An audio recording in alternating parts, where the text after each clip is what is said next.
નમસ્તે મિત્રો, સ્વાગત છે તમારું મારી ચેનલમાં। તો આજે હું તમારી સાથે એવા નેચરલ ફૂડ કલરની રેસિપી શેર કરીશ જે તમે કોઈ પણ પ્રકારના ખચકાટ વગર તમે તમારી રસોઈમાં ઉપયોગ કરી શકો છો, જેમ કે ગ્રેવી બનાવવામાં, ઇન્ડો ચાઇનીઝ રેસિપીમાં અને પાઉંભાજી જેવી કોઈ પણ વાનગીમાં તમે તેનો ઉપયોગ કરી શકો છો। આ ફૂડ કલર 100% નેચરલ છે, માટે તમે બિંદાસપણે કોઈ પણ રેસિપીમાં તેનો યુઝ કરી શકશો અને તેને સ્ટોર પણ આખા વર્ષ દરમિયાન કરી શકાય છે।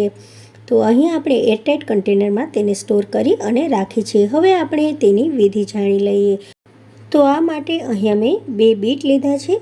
તમે આ 2 બીટ છે તે 250 ગ્રામ જેટલા બીટ છે। તમે અડધો કિલો કે કિલો કે પછી 2 કિલોનો પાવડર પણ બનાવી શકો છો। ખૂબ જ સહેલાઈ છે આ રેસિપી મિત્રો। તો પહેલાં આપણે બીટની આ પ્રમાણે છાલ કાઢી લઈશું।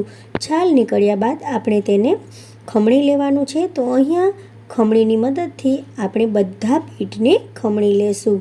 તમે નાના મોટા કોઈ પણ જાતની ખમણી તમારી પાસે જે હોય તેનો ઉપયોગ કરી શકો છો।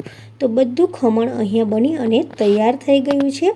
હવે આ ખમણ ઝડપથી તડકામાં સુકાઈ જાય તે માટે આપણે તેને 2 થાળીમાં છૂટું છૂટું પાથરી લેવાનું છે। તમારી પાસે જે ક્વોન્ટિટીમાં ખમણ હોય તે પ્રમાણે થાળીનો ઉપયોગ કરવો અથવા તો કોઈ પણ પોળા વાસણનો ઉપયોગ કરવો। તો અહીંયા બધા ખમણને આ રીતે મેં થાળીમાં પાથરી લીધું છે।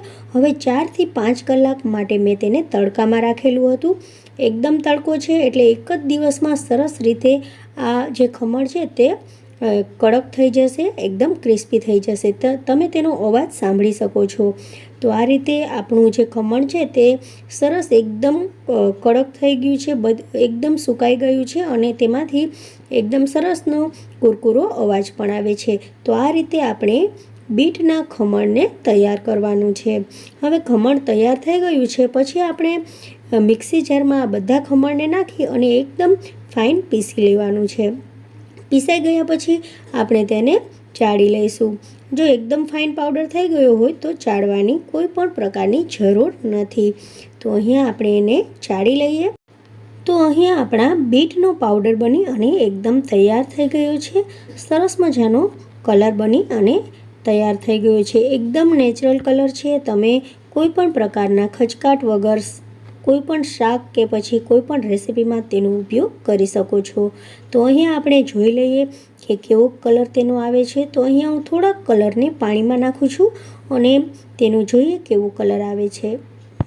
તો એકદમ સરસ મજાનો રેડ કલર બની અને તૈયાર થઈ ગયો છે મિત્રો। તો આ રીતે તમે કોઈ પણ પ્રકારના ખચકાટ વગર કોઈ પણ રેસિપીમાં આ લાલ કલરનો ઉપયોગ કરી શકો છો।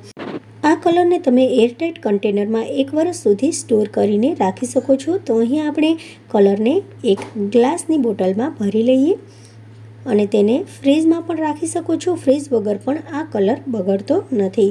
તો મિત્રો, તમને આ રેસિપી ગમી હોય તો મારા વિડીયોને લાઇક અને શેર કરજો। Thank you.